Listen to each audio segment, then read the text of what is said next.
Hello and welcome to another episode of the Christian Reeve podcast. Today's guest is Nur Sharif. He's a returning guest. He's a creative writer and more. Welcome to the show. Welcome back to the show. Thank you very much. Glad to be here again. Yeah, it's good to have you back, man. Obviously, last time I think we didn't discuss your creative writing at all. And I think I mentioned in my intro that you're a creative writer, but we just spoke extensively about criminology, which was a fascinating conversation anyway. But it's interesting to sort of dive into this. And one thing I've actually done in the last year or so is I've tried to focus more on topics with my guests and really get into conversations because it's good for advertising and marketing, but also, I don't know, I guess it makes it a little bit easier for people to discover and be like, okay, cool, they're talking about this for the most part, you know? Um, and with beginning a conversation like creative writing, I think, as with most of the conversations I've had over the years, you got to start at the beginning, start at where it began for people. So for yourself now, walk us through your journey with creative writing. Where did it all begin for you? Well, that's an interesting question. Well, I would say I was always a reader growing up, so I would read like anything that I could get my hands on, and I always was a comic book reader, and I Mm.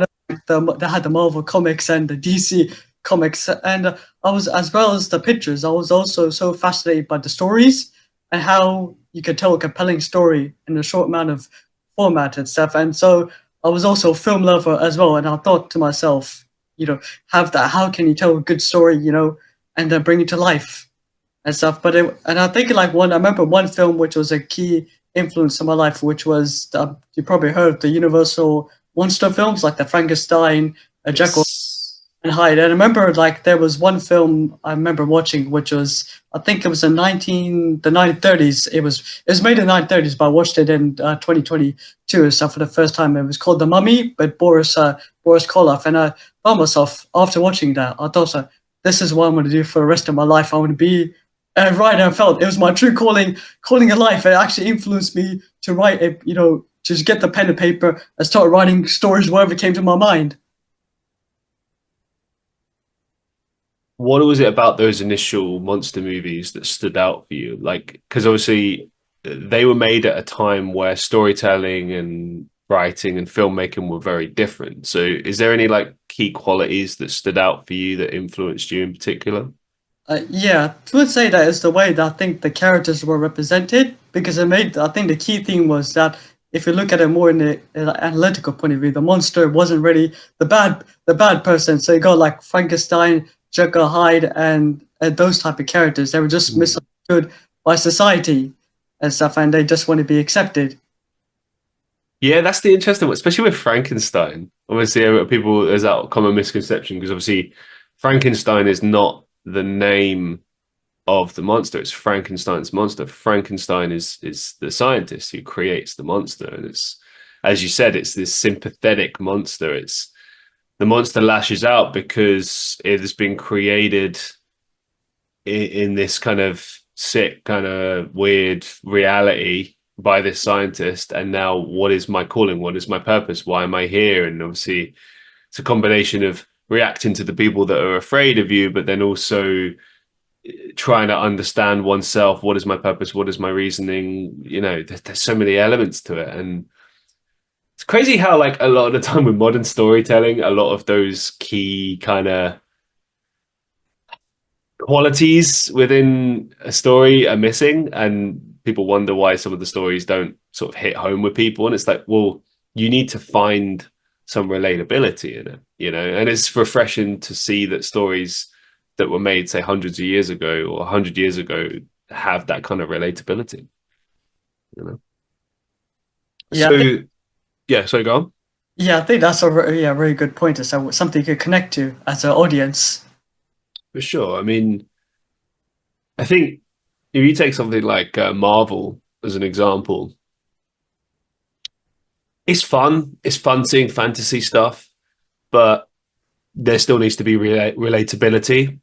And I think for the most part, they do achieve that.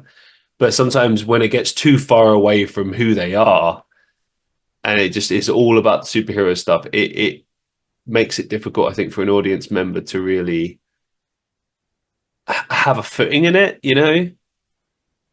because while it is interesting seeing these feats and seeing this character come to life, it's also got to be something that a human being can connect with in some way. It's difficult to connect with something that doesn't, on some basis, show like human quality, I would say, you know.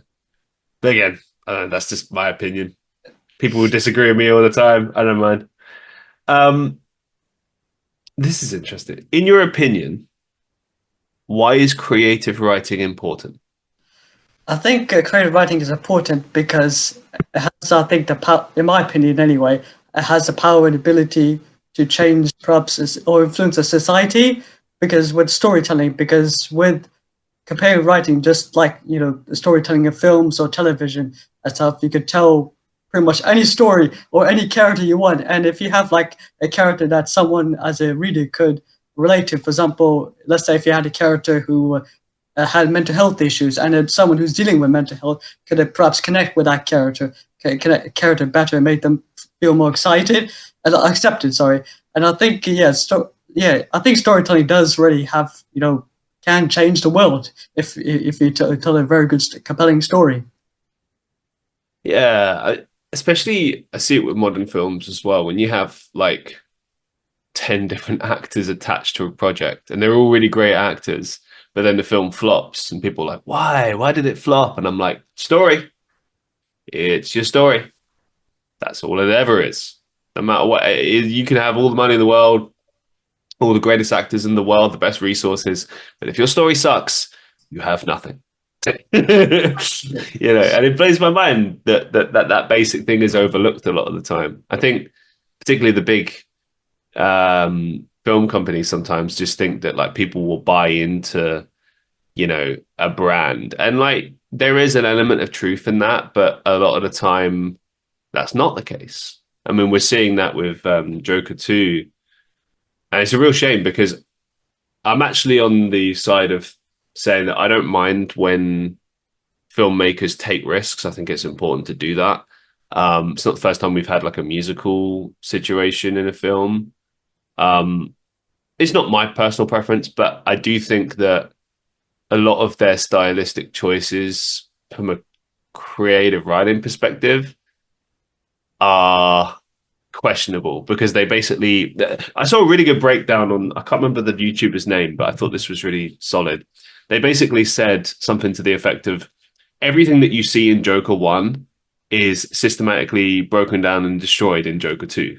So in Joker 1, it's a build up to the character of the Joker, right? It's a different route to get there. It's not the way that we would normally look at the Joker, but it's an interesting path to get to that point. He goes from ridiculed and a joke and, you know, hating society, being frustrated with it, to and it's building and building and the pressure's building. And by the end of it, the blow off when he's on the chat show and he kills Murray and everything, it's like that's a culmination of everything building up to that one point. And by that point, it's almost disassociated. He's become this character. He's lost himself because he's so angry and frustrated at the hypocrisy of the world that he lives in. Right. So that's where we leave Joker.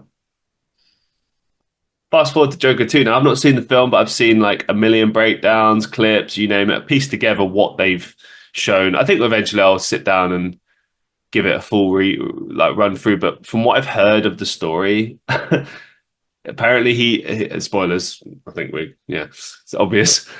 But we've gotten to the point where like he doesn't want to be this character, and he's trying to get away from that. And this version of Harley Quinn, played by Lady Gaga, is manipulating him. And apparently she's just a rich, bored woman and there's no substance to it. There's no actual love or feeling. It's just like she's bored and playing around. And I'm just like, really? This is the best we could come up with? Like, I don't know. Like, there was a lot of fanfare around it because of this unique take on the Joker. And it just feels like they just shot themselves in the foot. I mean, I don't know. to me, it's like similar vibes to like when The Last Jedi came out. It's fine to try something different, but when it's this, when you're trying to do something to like make a point or to mock your audience or something like that, I feel like it falls flat because it stops being about the story, which is still always the most important element. Could you speak to that from a sort of a writing perspective?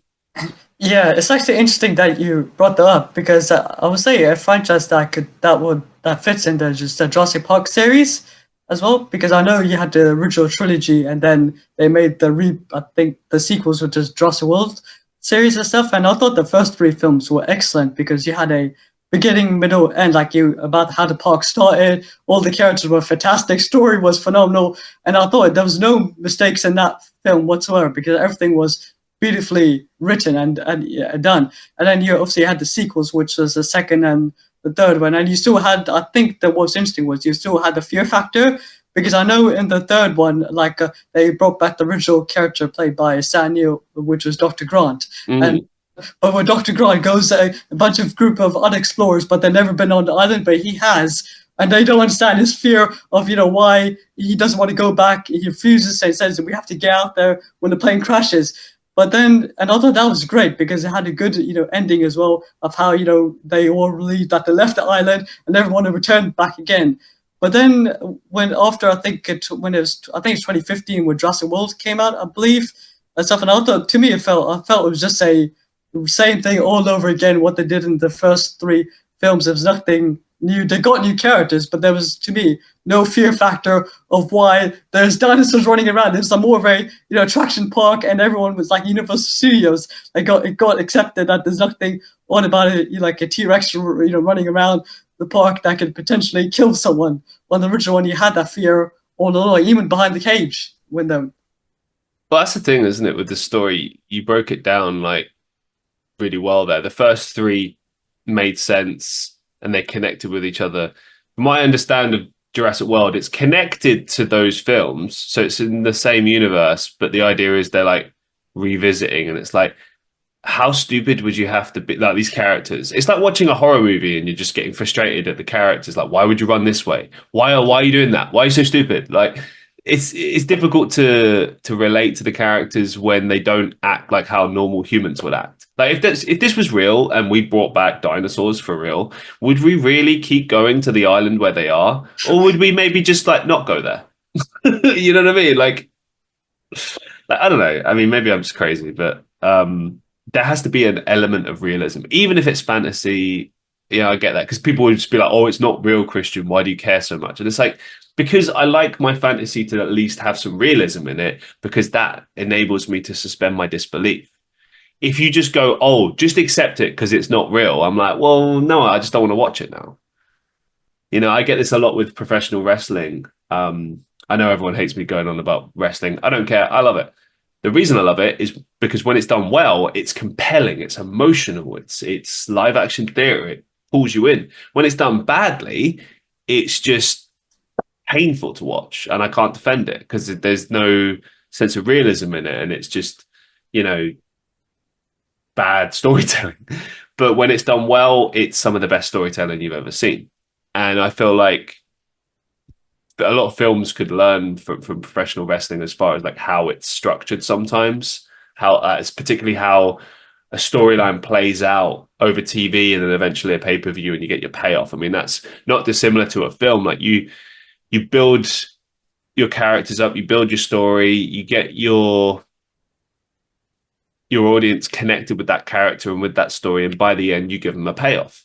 And this is why when there's a bad payoff or it ends flat or it's a cliffhanger and it never gets resolved, like this is why people get frustrated because you need a degree of closure. I'm not saying you have to always deliver like a definitive ending, but if you're going to do like a cliffhanger, it's got to be something which I think sets you up potentially for a sequel, which gives you a choice in your mind of like, well, it could go this way or it could go that way, and something which to a degree makes sense. You can do a super smart movie if you want, that's fine. But there still has to be something where the audience can go, okay, I think it probably might be this. You know, to give the audience nothing is just it feels like you're robbing the audience. You know, that's how I feel about this whole Joker 2 thing. I was so excited for the idea of like a sequel to that film. I was like, yeah, there is more story to this character. I could feel it. Like it some sequels just make sense.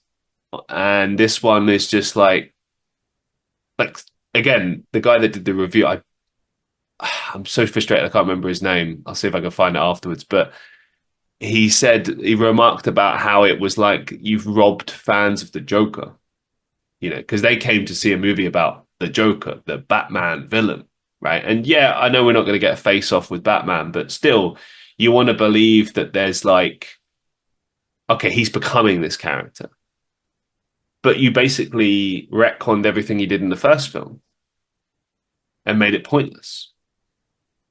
And I think as a viewer, it's difficult to really invest yourself in a film where nothing has any purpose, meaning, and everything just feels pointless. Like, what's the point of even watching this then? I mean, could you speak to some of that from a storytelling Yeah, perspective?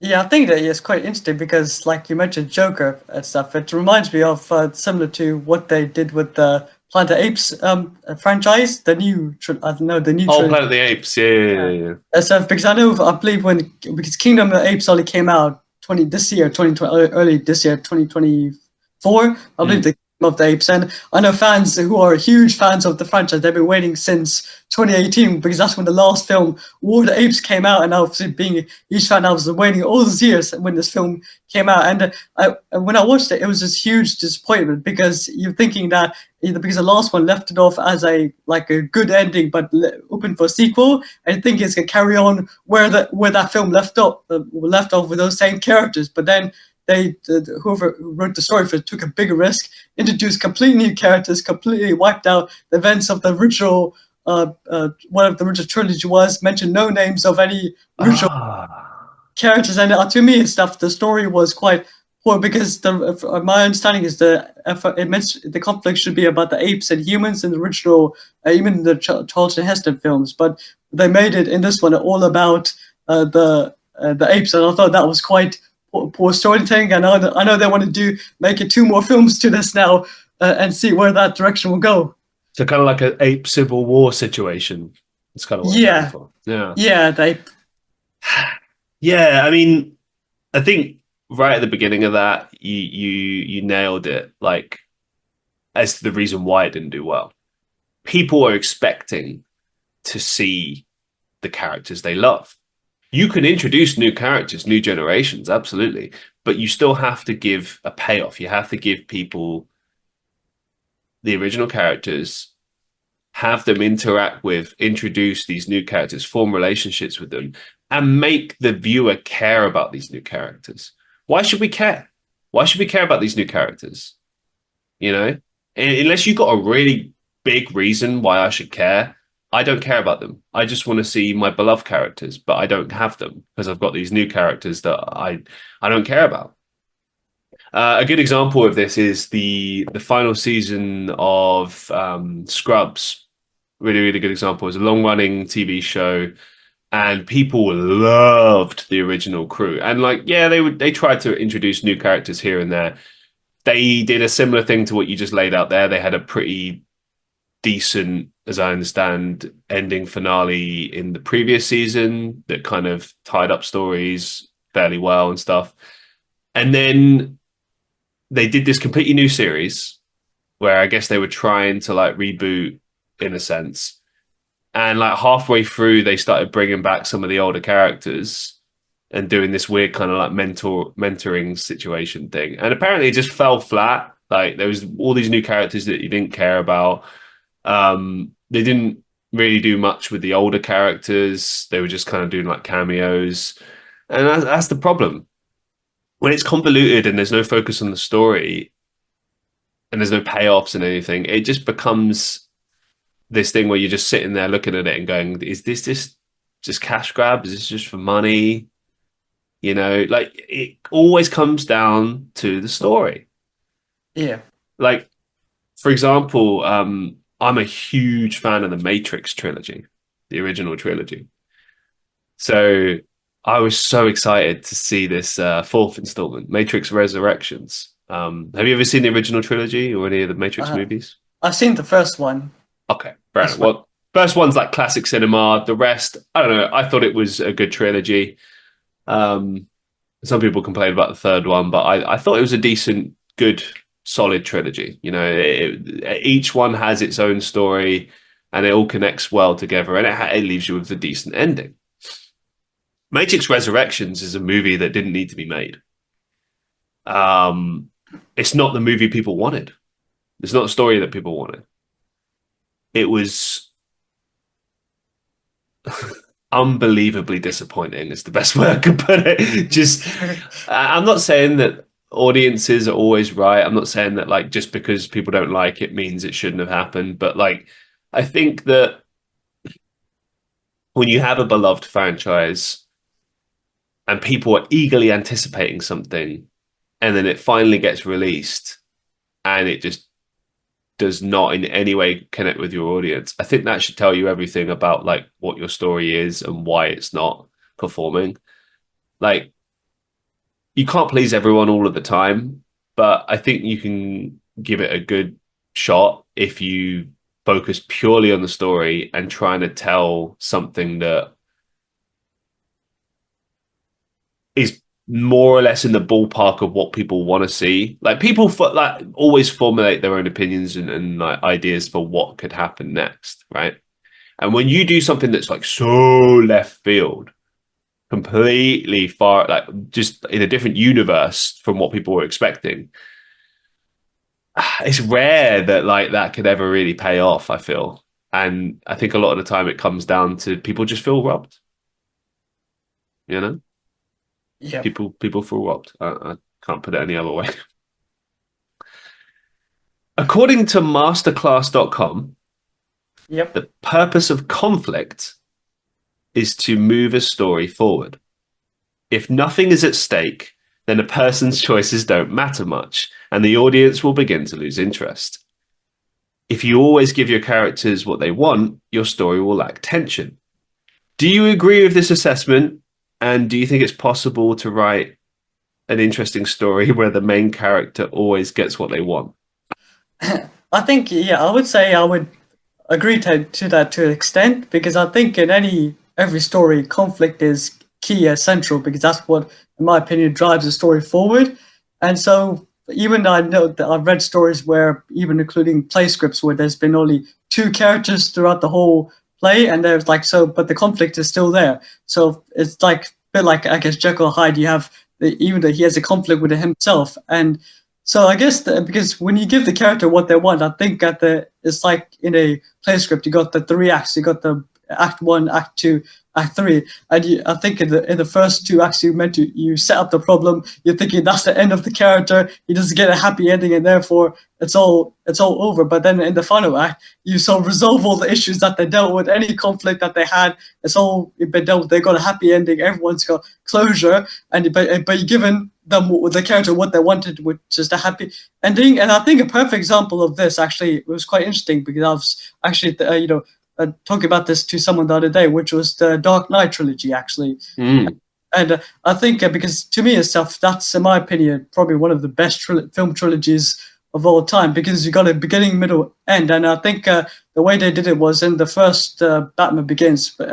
Was that you had Bruce Wayne? He was broken. He was given up on hope and everything. So therefore, he ran away from Gotham to do his training with Ra's al Ghul. When he came back as a reinvented figure, which is Batman, fight crime. That was his journey to fight the criminal. Then you had in the Dark Knight, you had more of a pain and loss because he lost obviously not only his parents in the first one, but he lost pretty much his love interest in the second one. So he was broken, and then I think towards the end he's bad, like tells God that I'm done being Batman because he hasn't got anyone to spend the future with themselves. And I thought that what they did was with the third one, they actually built on to that at the beginning. So he's given up being Batman. He's given up being he's hopeless, pretty much given up on everything, and people are trying to convince him, including Alfred, to go back to the world. You have to move on, find someone also you'll be happy. And you're thinking, and then he runs into obviously Bane and he gets backbroken. You're thinking that's the end of his journey. That's all over. He's never gonna stop being Batman. He's always gonna be that character. But I thought what they did was interesting. The twist was that at the end of the film, the final climatic scene, you see he's got the happy ending he wants because he's met someone new. He's moved on. He's no longer Batman. He's got the life that he always wanted, which was to be happy and not live the life of fighting crime. And I thought that was the way that a story should be in my eyes. Yeah, it's a beautifully written plot and trilogy. And I think that one thing that's really interesting about it is that it teaches you the exact reason why you don't need further sequels sometimes. Because Yeah, they've spoken about it. I've seen Christian Bale in interviews saying that like he would only do like a fourth Batman film if Nolan was directing it and if they had a really, really good story in mind. And I just know that that comes from a place of like they've already got the perfect trilogy. When you revisit something like years and years afterwards, it's never the same. It never feels the same. Like we've seen so many examples of sequels in recent years that just didn't need to happen. I'm not saying you can't do it and revisit it after years, but like I'm struggling to find anyone where I genuinely enjoyed it and I thought, yeah, this sequel needed to happen. Like I mean, just a few off the top of my head: Dumb and Dumber 2, Bill and Ted. I mean, there's a series that it was huge in the 80s, early 90s. They did a third one. I never saw it, but I remember seeing some of the trailers and teasers for it and just thinking like this doesn't land the way it did. And I think the reason is because times change, people change. And I guess my point with this is that things are a product of their time. I feel like part of the reason why the Matrix Resurrections movie didn't work is because like the look and feel of it is not the same as the original trilogy. You know, you can put the music in there, you can dress the characters in a similar way. It's not going to be the same. You know, if tomorrow Christian Bale signs on for a Batman movie and they dress him up in the suit and he's doing all, it's not going to be the same. It will. They might be able to do something with it, but it won't be the same feel. It's like when you play a video game that you loved in your childhood, it's not going to feel the same. It will always be different. And I'm yeah, not saying that different can't be good. I'm just saying that it will definitely be different. yeah. I don't know. I always think it's just better to just do something new, move on. You know, why do you think so many of these film companies can't move on? I think it's probably more of like a like money making So, process because because if you take like something like the Terminator franchise, which oh is my God. Yes, of yeah, course. and stuff. And in my opinion, I think they should have left it after the third one, which was Rise of the Machines, because Mm. the first two were the classics. With James Cameron, nothing can beat that. And I thought to me that was a good story because he. In the second one, he obviously added to the twisted stuff because you're thinking Arnold Schwarzenegger is a bad guy again, and why there's a fear factor going around with Sarah Connor when she sees him for the first time. And I thought that was, fantastic. And the ending was so beautifully done because you thought that the whole point was Judgment Day is finally it's all done. There's no more worry about the end of the world conflict. But then in the third one, they made that. But whatever they did in the second one, it wiped out that ending. Judgment Day is still happening. You haven't avoided it. And then I thought they should left it at the third one because the ending set up okay. It sets up where the first one left off. Yeah, no, I agree with you. Like, I think a lot of people, when they saw the third one, they were like, okay, so you're continuing the story from the second. That's fine. But we've established some key points and there's major plot points in there that make sense. For example, John becoming a drifter and a drug addict and all these things make sense because his mother died at a young age. You know, little things like that. Or it is a big thing, but it like makes sense that he would have chosen this life. Like he would have fallen like because we already knew that he was like a a troubled kid. You know, he was in a foster home. All these things. His mum's in prison. Like he was already had the odds stacked against him. But to then find him, revisit him as an adult, and this is where he's at, and he's the beginning of the film like stealing drugs from a pet store, you know, or pet, Yeah. a vet. Yeah. It's like, okay, well, we've reached a bad place with him. But it made sense, like how they constructed the story, and you know, okay, they've delayed it. And I thought that, okay, guys, spoilers, it's been like 20 odd years. So that twist I thought was really interesting at the end, where you think that, you know, they're going to be meeting all these different people and they're going to like get to the next stage of the build the resistance, all this, and then like they go to essentially like an underground bunker, and the machine's purpose, which is revealed at that point, was to just protect them, keep them alive. Yeah. And like they're going to build the resistance now, but there's that realization. They don't even say anything. They're just like confused, like walking around, like, wait, what? Like, why are we here in this disused bunker from the 70s? And I think one of them remarks that, oh, this was used for like president. It was supposed to be for like presidents during the Cold War, but it's been disused. And it's like, ah, and then just when you're about to lose all hope, someone chimes in on the radio and goes, "Hello, yeah, we read your location." Da, da, da, da, da. And thus begins like you can use your imagination to see where the next steps will go. From that point onwards, obviously they made the Terminator Salvation movie, I think in '08 or '09 with Christian Bale, funnily enough. And then I never watched it, but I thought like, oh, if you're going to do a movie, it makes sense that it's during the war, because we'd seen clips of it here and there, different like imaginations of what it might look like, but that was the first one where it's like in the thick of it. And I think like that was forgiven. Like I remember at the time, people were like, it's all right. It's not really what we wanted. I think a lot of people just wanted to see Arnie. People just want to see Arnold Schwarzenegger, which is Yeah. fair enough. You know, you think Terminator, you think Arnie.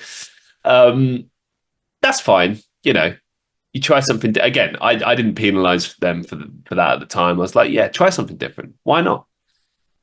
And it still made sense. It's not like anything they did in that movie like ruined the previous three movies. It was just like a continuation. It was different characters. It was within the universe. And that's a big thing, especially in this day and age, is like in universe movies where it's not directly connected, but it's a story within that, and maybe there's things that will connect in some way to the main story of the previous films, or maybe it will just be standalone and it's just in that universe.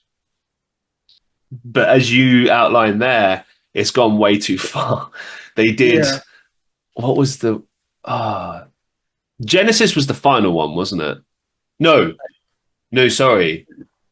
Dark Faith was the final one. There's Genesis, then Dark Faith. That's right. Yeah. So Genesis was the one where they like retconned a bunch of stuff.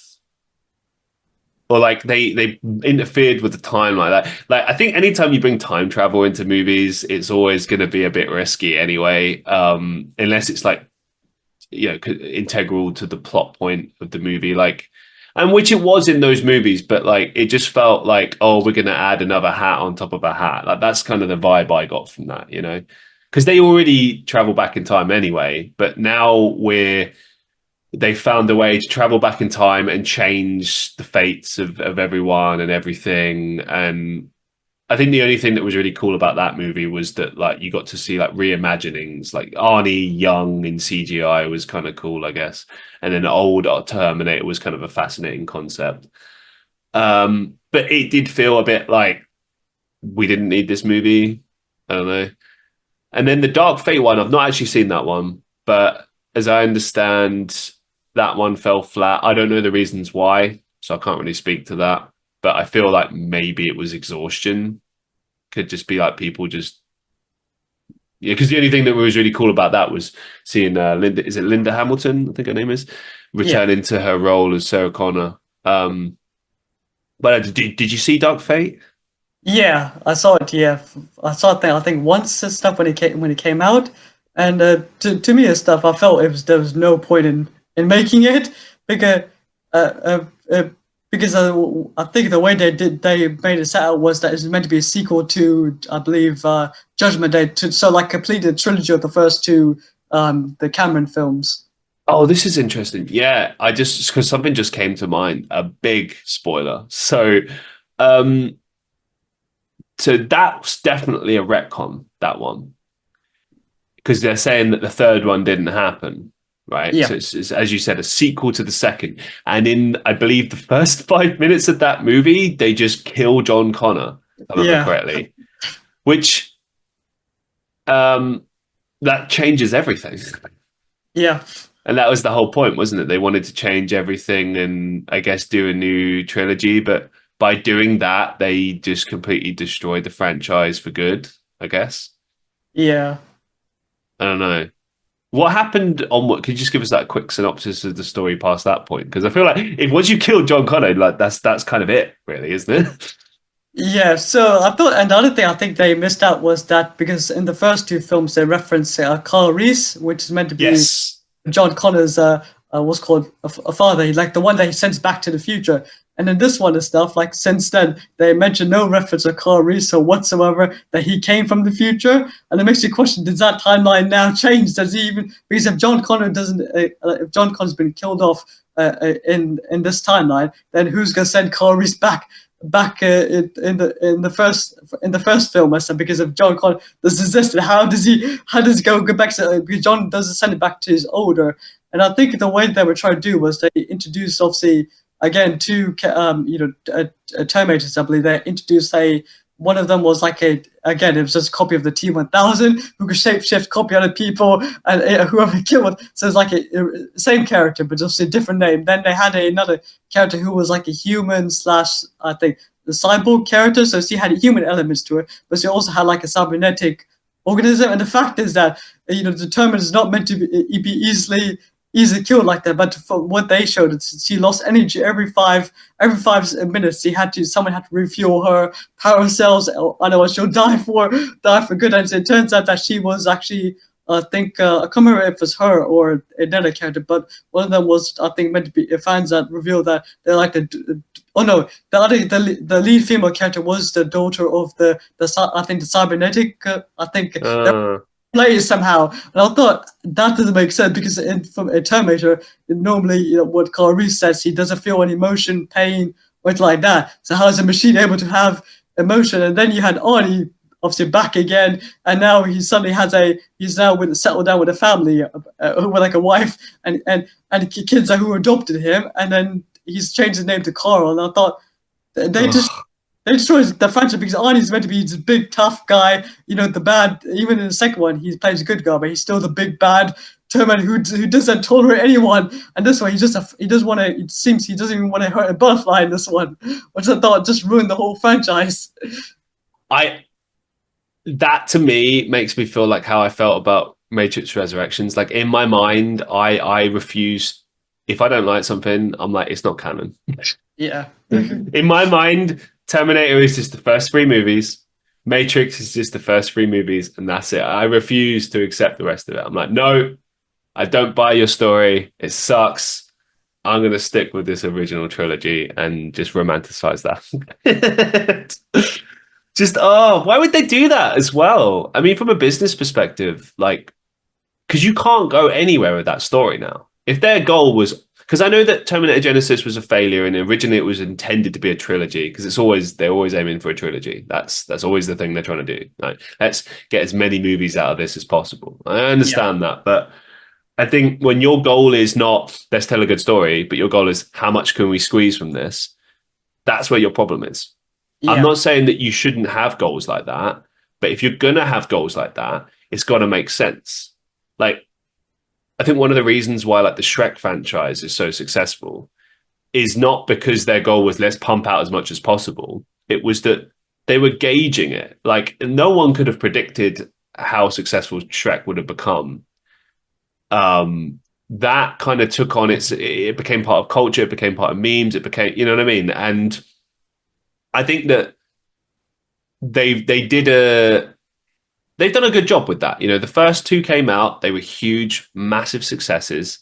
yeah, And then by the third one, people were getting a bit like, like, okay, well, we've seen enough, fine, whatever, right? And then that's when they click, like, okay, let's try and build this a bit. We'll make other movies, we'll move it a bit away from this character, this main character. We'll still do the films, but we'll build like, oh, here's Puss in Boots, here's this character, like this, let's have some adventures with Donkey, whatever, right?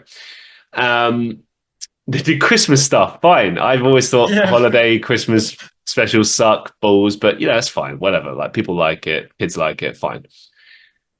This fifth movie, the fifth and final movie, I don't know if it's out yet or if it's in production. I can't remember, but people wanted that, and they time it well, and they'll bring it out, and then it'll do what it does, and yeah, it has a good, and that crucially it has an ending. It will end, and that's important. I think with a lot of these series, it's like, oh, let's keep revisiting, and it's like you need to end it at some point with a definitive ending. There's a good payoff that makes people happy. If you look at the Harry Potter franchise as an example, the movies, it's definitive, it ends, and that's it.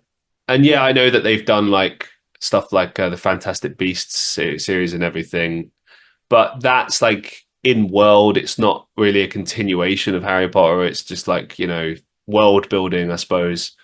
Um, but that Harry Potter series done, finished. They're not going to like suddenly be like, oh, look, it's Harry 20 years later. Like I think if they did do that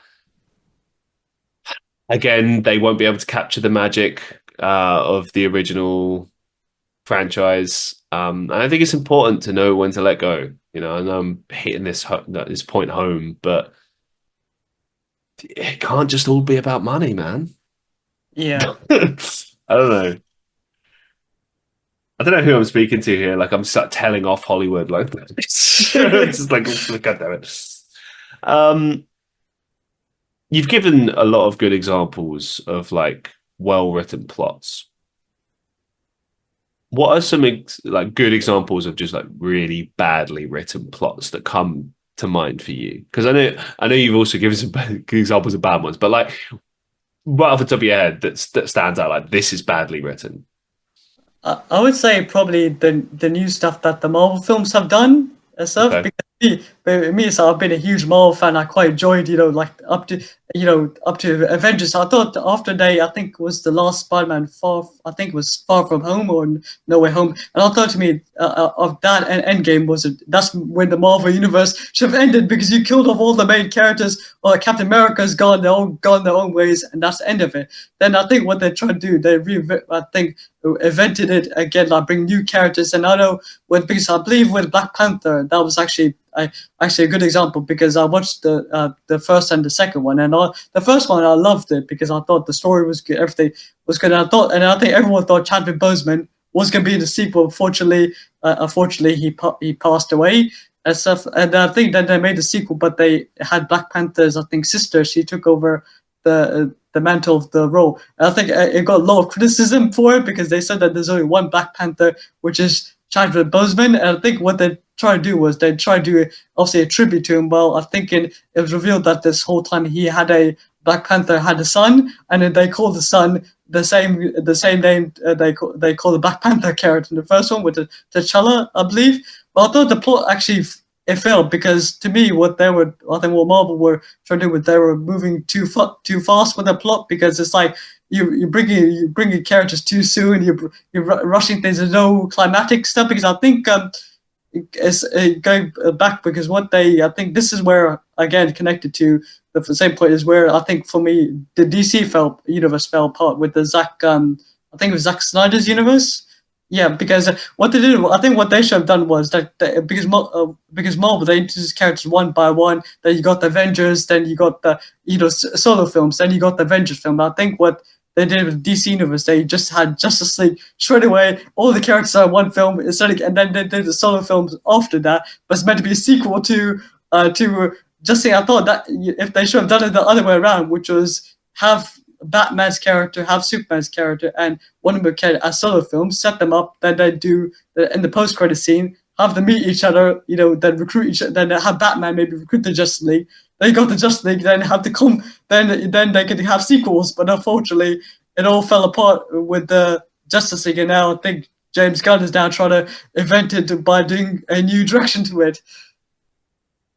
It's the thing, isn't it? Like it's a lot of the time it does come down to like lazy storytelling or like I never really got into the DC universe. Yeah, I saw eventually I will sit down and probably give it a go, but like from what I understand, from people who've watched it extensively and broken it down, the problem with the Justice League movie is that you introduce a bunch of characters that you've never met before in this big superhero, get together, right?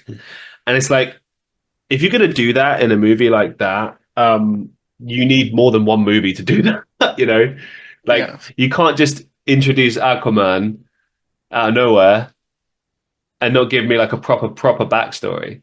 Why should I care about this character? Why are they all getting together? It feels like a mixed mash. You know what I mean? Like it's like imagine how shit Avengers would have been if they just didn't bother doing any of those movies. They just put them all together and they're like, hey, look, it's the Avengers. They give them like a yeah, quick 20 minutes. Like, oh, here's Black Widow, here's Iron Man, here's Hulk. Great. And it's like, no, like the whole part of that feeling so special is it built up over movies. We knew this initiative was going to happen. We knew the Avengers was going to happen, and it finally happens. And it's like, oh wow! It's like all these characters coming together, and you think about all their backstories and everything that you saw leading up to this film, and now it feels huge, momentous. And that's why Endgame felt so big because it was building up to this point. And I think that's the problem a lot of the time is like you have to build stories and there needs to be patience. Just because we live in a society where everything is like instant gratification doesn't mean that that's how storytelling needs to be. yeah, Storytelling should still be like broken down, slow. um you can have fast and slower elements of the story, but ultimately it's got to be paced properly. yeah. you know um What's your process for putting a story together? What does it look like? So my process of storytelling is I always start with an outline. So I like to do two types of outline, like a character breakdown first is what I like to do. So where I have like a document of my character descriptions and what their personality traits will be, maybe roughly their age and any special characteristics of theirs and stuff. And then once I got that, it gives me, okay, this is the characters I'm working on. So therefore, when I do the actual outline, which is, and I do like a bullet point form, it gives you, okay, I know what the personality of the character is. So I keep that in mind throughout the whole outline. And when I do the outline, obviously, I like to summarize the whole plot like a synopsis, so beginning, middle, and end. And I'll start with what the key scenes are. So break down like, what the key scenes are. And if there's a particular, like a important scene, and then I try to connect it all together. So, for example, when then once I like finish that out, I say maybe I need to move things around, or does this scene really work, or this character would he be doing this? And I always and one thing I mention myself is that when I'm writing anything, I always imagine myself in the shoes of the character. So it's like, what would, for example, if would I really be doing this, or would he be doing something different? It makes it more, I think, believable, and more suspenseful, in my opinion. Then once I got that full a synopsis done and I got the outline story, I like to do it. This is again going back to script writing as well, which I like to do like a log line. So a log line will be in the script with like a short, like about 2 or 3 sentences of like an eye-catching summary of what your story is, and then once you've done that, then it breaks down the dialogue of the characters, word like what's a summary of what's happening scene by scene, and you can and it breaks down. I think so my process always start with the outline because it makes the process much easier rather than diving straight into it. And also, other thing I would say as part of the process is before I even get to the other stage, which I read around the books or anything I get my hands on the same subject. So if it's stuff like, let's say, crime fiction, I will read books on crime fiction articles, crime fiction, even in real life serial killer transcripts, as to get inspiration and feel of how the reality was done and how I could apply that to a fictional world. What's your opinion of adapting books to film?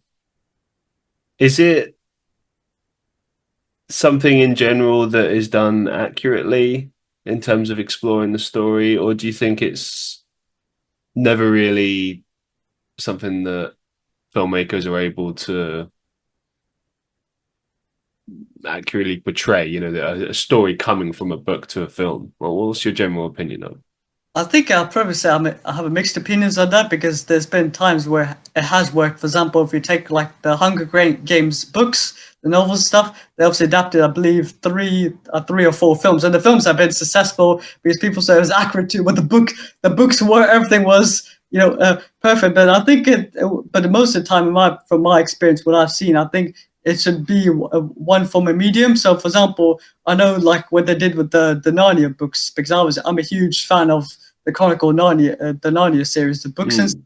and I thought myself worked very well as a novel series because you got like all the characters there, the story, you got even a prequel book, a book which was I thought fantastic. Then they made the three films, which is the trilogy and stuff, and I thought to myself it wasn't the same feel because it's like in those three films they rushed everything in a short amount of time because if they were going to do that, they should have adapted it into, I believe, six films, like same amount, the amount of books I had, because you could get at least the story there, but then it's like these characters are all introduced so rushed.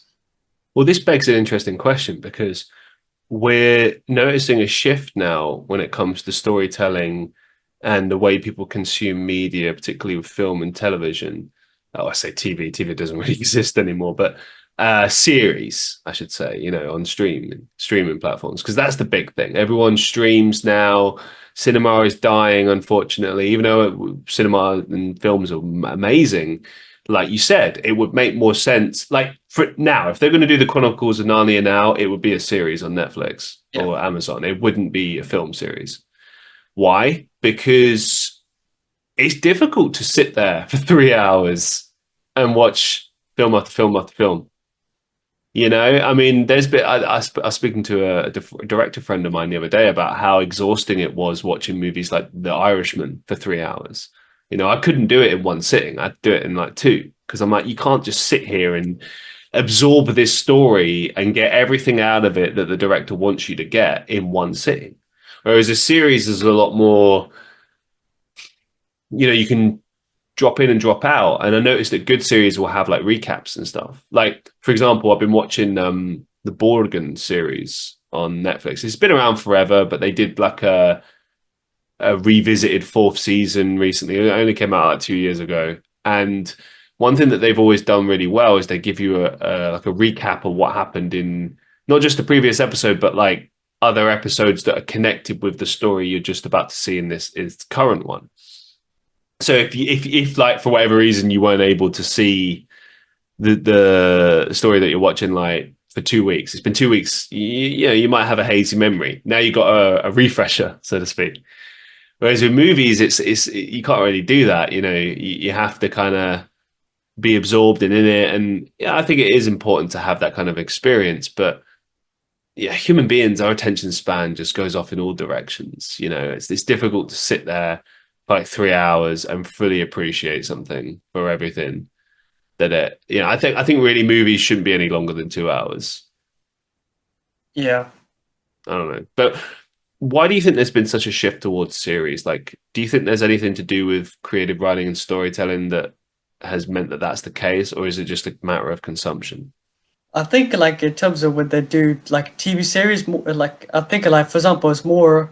I guess it's more popular because it gives you more freedom with storytelling. Because if you take, for example, let's say the Doctor Who, series that's been going on for what like 60, I don't know, 60 years now, and like I love the obviously the classic series, going back to what's called Tom Baker's era because I thought what they did was they broke it down. They got all the stories week by week, and you understood why he would what monster. You didn't know what monster he'll face or where he'll end up in as more suspense because the TARDIS will always break down, and he'll be someone. His curiosity will get the best of him. So even though his companions don't want to do it, he'll go out explore an alien world. And I thought that it worked very well as a TV series because I know they did to try to bring it back again in the 19 I think 96 I believe, which was they did a TV movie and stuff, and the TV movie was meant to serve as a pilot episode to potentially a new series and stuff. And I believe the actor was Paul McGann as the Eighth Doctor. And I think as people have mixed opinions on it because they said that they rushed the character, they showed his regeneration in this, or too rushed. He's getting used to it, but then he's already got used to it in the first 5 minutes when like in TV show it takes him a whole episode to get used to his new body, his new face, and then the next one he picks up, it goes on his adventures. And well, this one felt rushed, and I think that's why they decided to the reboot it with Eckerson. Yeah, I mean, like I've seen clips of that film and I've heard read reviews on it and stuff. And to me, like I remember when I was watching the clips of it just felt like an American every Hollywood action movie you ever saw.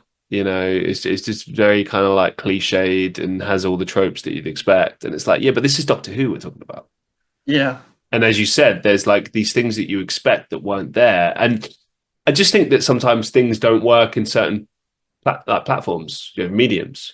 Should they have done a Doctor Who movie? Yeah, why wouldn't you? But will it work? Probably not, because the format has to be changed in order for it to work. You can't apply the same format. You have to completely change it, which means if you're changing it, you're changing the essence of what it is. For a Doctor Who movie to work, it would have to be like an extended story. Like, if you're going to do it, it'd have to be like a time crisis thing, or like Gallifrey Wars or something. Something which feels episodic within a feature. So it's like several stories connected to this main story, and Doctor Who is moving through them trying to defeat this major threat that feels bigger than an episode could really do. Like, and the stakes need to be different as well. It needs to be a threat where you think like, oh, he might actually lose this time. yeah, That's how it's got to feel. Like it's got to feel almost hopeless. And they do a yeah, very good job of this in the series, but like to do it on a movie level, it's got to have just that bit more. And I think that's the problem a lot of the time is formatting. Like you can't just take one thing from one medium to another and then just expect it to work. You got to do your research and try to match it to that thing that you're trying to do. So, I don't know. But again, I'm not an expert in these fields. It's just what I've noticed over the years, like yourself, and I don't know. I think a big problem as well is because it's such a beloved series. People tend to be that much more critical of it. Star Wars is a good example of that. Star Trek, people get upset. People have these beloved franchise that they've loved since they were children, and when you change it, people don't like that. People don't like change, and it's like, well, change is inevitable, but if it's just change for change's sake, change because society is moving forward and we want to make a point, I think that's where you tend to lose your audience. People are, for the most part, fine with change because, as I said, change is good. It's part of things should move forward, should change. But when it's affecting the story in a way that kind of destroys your previous stories, that tends to be a bit of a kicker for audiences. Like, for example, I think a big reason why the new Star Wars trilogy failed was because you took this beloved character, Luke Skywalker, who people in their mind had this idea of him, this kind of the good guy, the guy that didn't turn to the dark side, that would never do that, that stood against evil and stood his ground and all this, right? That's the vision, the picture of him that you have at the end of Return of the Jedi. Fast forward to the beginning of The Last Jedi, and it's been 30 years, and he's apparently turned his back on everyone and is living in exile and acting really weird. yeah, And you're led to believe that he would try to kill his nephew because he sensed that there might be some dark in him, which is just goes completely against how he, you know, reacted to his father. Like he tried to uh, talk to his father, communicate with him. He tried not to fight him, but to try and win him over and bring him back to the good side. Whereas senses a bit of evil in his nephew, and boom, I'm going to try and kill him in his sleep. What? Like yeah, that doesn't. Of course, people are going to be annoyed at that, and then people make it into other things. They're like, "Oh, it's sexism." Everyone's just annoyed that Daisy Ridley is the lead, and it's like, no one cares. We've had so many fantastic female um, protagonists over the years. I could name a dozen different series where you'd be like, yeah, like for instance, Xena Warrior Princess, Buffy the Vampire Slayer. Um, Gosh, more modern examples would be maybe like Captain Marvel or um, Black Widow. Good example, you know. Um, I think people struggle with this idea of like, okay, there's this one Jedi more powerful than any other Jedi with no training, and she just is powerful. And it's like, but why? Why? And then the big reveal is because she's Palpatine's granddaughter. And it's like, so that's enough just to be related to someone is, you know, because I remember like Luke Skywalker was the son of Anakin Skywalker and he was strong with the Force, but he also sucked as a Jedi because he never had like the training. And they reflected that in the story. Like he lost his first battle with Darth Vader and lost an arm. Yeah. You know, if I remember correctly, between the events of Empire Strikes Back and Return of the Jedi, it's about a year and a half. So he's had training, he's got life experience, and even in the final film, he still loses. Yeah. Darth Vader has him beat, you know, so it's consistent. Like, yeah, he's stronger and more at one with the Force and everything, but Darth Vader still beats him because he's the chosen one, because he's the more powerful being, right? Consistence in it's consistency in storytelling. Yeah. If you look at the new Star Wars trilogy, you go from the first episode where both of these characters are force sensitive, so Rey and also Finn. And it's like, oh wow, a stormtrooper, or sorry, a stormtrooper who is force sensitive. Wow, that's cool. Well, I wonder where that will go. Oh, this unique child who's been abandoned, who has like a mysterious like backstory that we don't know about, but we're going to find out later. But what's going on there? Ooh, this is interesting. Like the story of Rey in the beginning was fascinating, but then when you fast forward to Last Jedi, it's like and like there's some cool fight scenes and cool stuff with her, and Daisy really did a really good job of portraying Rey. I think that gets often overlooked. But it's just a story that lets everyone down. Like, for example, I don't know what you feel about this, but the random kiss that Ben Solo and Ray share, what was that? Where did that come from? Yeah. I thought, yeah, it wasn't not needed. It was, I mean, it was never implied. It was out of nowhere. What? They've just spent the better part of three movies fighting, and now what? We're all lovey dovey. What? I mean, like, if you're going to do chemistry between, it would have made more sense for Ray and Finn to have something. And I think it was implied in the beginning movie, actually, in Force Awakens, but then it just got dropped. Same with Finn's force sensitivity. That was just dropped. Like, oh, guess we don't care about that. What? That's what pisses audiences off. Not, oh, this character's a Mary Sue, or oh, this story was not quite what I wanted. Like, no, it's cutting corners or laziness or leaving things unresolved. Like these are the things that bother people, you know? Yeah. I'm gonna catch so much heat for this. I don't care. It's I don't know. It's what I've noticed over the years for storytelling and creative writing in more recent times. Anything you'd like to tag on to that? Because I've been talking forever. Yeah, I think that's a really good point and stuff like about the continuation of like a story and stuff because it's like in my eyes where I felt like it actually works as a continuation was the I think the Back to the Future trilogy that they Mm-hmm. did. And what I quite enjoyed about it because I think that at the end of each film you always had like the it was set up the ending of the next film that'd be the beginning of it and so I thought it worked well because in the third one when obviously that's set in the Wild West and stuff but the beginning like about the first 20 or 10 minutes and stuff he's talking about Marty's trying to explain to this dog that we had the book and stuff I had to burn the book to change the timeline he explains it in a short summary and so okay why he came back there was obviously knowledge that he got the book from 2015 that the sports almanac was the key to disrupting the whole timeline so it made sense of why he's now going back to Wild West rather than thinking I'm just going to go back to the Wild West to bring back Doc. Yeah, and you know what's beautiful about that trilogy is that it hasn't been revisited. It ended, and it ended for good. And Yeah. Robert Zemeckis has spent the last 40 odd years making sure that another movie doesn't get made. And I cannot sing his praises enough. I think that's solid because the reality is, if you would go and revisit that world, those characters, it's like we said in the beginning, you won't have the same feel of it. And it kind of taints the old movies a bit. Yeah. I mean, a good example of this, right? It didn't completely ruin it, but it does demonstrate the point. The Godfather trilogy. Yep. First two movies, classic cinema, not just good storytelling, but just classic cinema.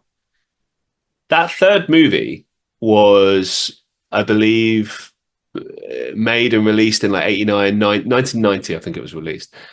But that's a long time since the second movie. I think it was 1974, maybe 1978 was Godfather 2, 1990. So all these years later, and it's reflected in the story. You know, Michael is older, everyone's older. You know, that's fine. But the look and feel of it was drastically different from the second and first. Because the second and first, they're tied together. They have a look and a feel about them that feels like they're connected. The third movie feels, I wouldn't say out of place, but it's Michael feels different. Pacino's portrayal of the character had changed a lot because he changed as an actor. And I don't have a bad word to say about him. His performance as Michael is iconic, and he's, I don't know, but his acting in the 70s in things like Serpico and stuff is very different from like him in the 80s, 90s, you know, 2000s, etc. It's different time. You know, you change over time, and of course, like as an actor, your portrayal of characters will change as you change. But all of these elements put together meant that the performance was different. The look and feel of it was different, and they did a good job regardless. But it did feel different, and I think a big reason for that is because they revisited it so late. If they'd have done it a few years later, I think maybe you would have recaptured some of that feeling. And I feel like taking it Back to the Future, if you were to do that now, it's like we said in the beginning, it's like trying to revisit your childhood. It won't be the same, Yeah. you know. And I know we would love to see more, but it just won't have the feel. It just won't. Let it be. Let it be. That's my humble opinion. Just let it be. What are your thoughts on AI and how it's affecting the creative industries? I think when it comes to the creative industry, I'm fully against AI because I think it's taking away all the hard work of especially writing in terms of writing as well as artists because I just into examples because recently I just finished this script and stuff I wrote and stuff and I've been working on the script since I would say let's say go back to June this year. So it's been obviously a good few months, and I have to go up to what 10 pages of student edit. But what I was thinking to myself, it's taken me this amount of time just to finish my first draft of my script, and what AI can do in seconds. And I thought that it's a bit unfair to actual writers when AI comes to it, whoever uses it, because you take away the hard work, effort that the writer that's been put into the work. They've done the research. They've done, gone through countless, probably lost a lot of sleep as well, just to get, to get the story done, meet deadlines even, and for, because with the goal in mind for someone, for example, in this case, someone at a theater production to read it and give them do a table read, give them a chance. Well, AI, if someone used AI did the same way, they got the chance. Well, someone who put effort in, didn't get a chance, turned them away. Then it's like makes you question. It goes through his quote: "Are you good enough? For these people, what was it that you did wrong? But this person used a cheat way to get through things while you were spending countless days, even sleep and stuff just to get one story done." I never thought about that. I always thought with the AI perspective that it's just bad because you got AI taking jobs and doing things in place of humans. But you're right. People can use it to like cheat the system and make Yeah. themselves appear to be better than they actually are. That's terrifying thought as well. Fuck. um, let's move it forward. So, what has creative writing and storytelling taught you about life? I think it's taught me a lot of things about life, especially. I mean, I'll tell a story. It's actually interesting because, I was saying, going back to 2023 and stuff, I was saying that I was in it because that was a year probably classed as my lowest moments. I was struggling badly with my mental health, and I was seeing things from I guess one way, which is a negative point of view. Like I didn't see any hope. I felt hopeless. Like literally, I didn't see any light anymore. And I think it's interesting because it's like when you meet someone who believes in your potential, it changes perspective. Like everything because I can I met one person who became was close friends and stuff, close friends, and I would say that actually they brought out the creative stuff out of me, like gave me that belief again because I now believe because I was having self doubt. I was always worried about what am my work is going to be good, and I eventually took a year out of not posting my work or sharing it on social media because of that fear. But this person actually gave me perspective. They told me it's not about the likes; it's about doing what you enjoy, and there'll be a right audience there, for everyone. Since then, it broke away the seeking the self doubt, the validations. I've now writing stories I enjoy, and I will say in terms of going back to what it actually told me, I would say that creative writing would actually I would say kind of save my life in a way because it's given me a path and something to go forward to because it's like giving me a direction to put all my thoughts and into writing because I noticed that even when I'm on my bad days stuff when I don't have when I'm not feeling when I'm low on my energy and stuff I found that what I can do is I can write. I will never be low of write because it's like whatever was going in my mind I could write on the paper non-stop and stuff and people will say I've ended up writing some of the most powerful quotes. I've said the most powerful motivation, and they can tell it came from obviously from a dark place. I think that's like true for I think most creatives comes from somewhere deep. Ain't that the truth? Um, Final question for you, Nur. Do you have any upcoming projects or some final thoughts that you'd like to share with our listeners? Yeah. So in terms of project stuff, I've recently published did an article for a film special effects magazine stuff, which was I did actually two articles contributed to them. So one of them was on this behind the scenes of a film called America World for London, which is a classic Mm. horror film. But then another article contributed was the same. The special effects magazine was behind the scenes of the Alien franchise film. So like talking more about the creatives and of what took place. And I think in terms of like a project, I would say which is my current work in progress and stuff. It's like a crime thriller script which I'm doing for part of the National Theatre which I'm at, and the title is called "The Murderer Sat in the Moonlight" and stuff. So a short summary stuff. It's about a true crime writer, but his biggest fan is a cold-blooded killer and stuff. And so and so obviously it's more about suspense stuff and about and the plot twist is Mm. of question why of all the people a serial killer is fascinated with a true crime writer. Well, congratulations, man. I'm happy that you're pushing it and you're seeing, some success for what you're putting in. That's important. And yeah, I wish you the very best, man. Thank you very much for appearing on the show to discuss storytelling and creative writing. Um, it's been a fun conversation. I hope I haven't talked too much. I tried not to, but it's just I don't know. It's fun to talk to someone who is as passionate about this as I am, and it kind of just flows, doesn't it? Sometimes. Yeah, just a massive thank you, man. I wish you the very best. Thank you very much for having me again. It's been a pleasure. And to the listeners of the Christian Reeve podcast, I hope you enjoyed this show as much as I did. As always, if you're listening or watching on YouTube, make sure to like, share, and subscribe. If you're listening on like Spotify or Apple Podcasts or wherever you might be listening to the show, leave us a review, a rating, share the clips, interact with us. Tell us what you liked, disliked about the show.